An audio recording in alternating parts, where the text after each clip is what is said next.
સુરેન્દ્રનગર મહાનગરપાલિકાના વઢવાણ નગરપાલિકા વિસ્તારના 300 જેટલા સફાઈ કામદારો દિવાળીના દિવસે જ હડતાલ પર ઉતરી ગયા।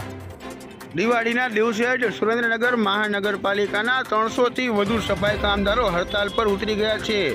બોનસ અને પીએફની રકમની ચૂકવણી ન કરવામાં આવતા વિરોધ। વઢવાણ મહાનગરપાલિકા ખાતે નોંધાવવામાં આવ્યો વિરોધ। દિવાળી સમયે સફાઈ કામદારોની પરિસ્થિતિ કફોડી। સફાઈ કામદારોનું શોષણ કરવામાં આવતું હોવાનો આક્ષેપ। દિવાળીના તહેવારમાં સફાઈ કામદારો આર્થિક પરિસ્થિતિની કફોડી હાલત થઈ છે। તંત્રની કામગીરી સામે ભારે રોષ જોવા મળી રહ્યો છે। જ્યાં સુધી પ્રશ્નનો નિવેડો નહીં આવે ત્યાં સુધી શહેરમાં સફાઈ કામ બંધ રહેવાની ચીમકી ઉચ્ચારી। મારું નામ છે મનીષાબેન। હું 20 વર્ષથી આ કોન્ટ્રાક્ટની અંદર નોકરી કરું છું। બધાય કર્મચારીને બોનસ મળ્યું, અમને આમાં સફાઈ કામદારને બોનસ આપતા નથી। ગામની ગંદકી ઉપાડવી છે તો અમે ઉપાડવી છે।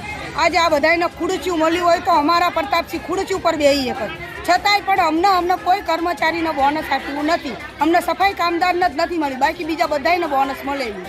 હા, કેટલા સફાઈ કર્મચારી છે? અમે બધાય થઈને અમે 300 કર્મચારી છીએ। તો આજે શું કર્યું તમે?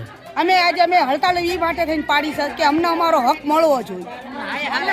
અમારે 4000 ની અંદર કાંઈ અમારા છોકરાઓને દિવાળી થાય નહીં, એટલે એ કારણે અમે હડતાલ પાડી છે કે અમને અમારું બોનસ મળવું જોઈએ।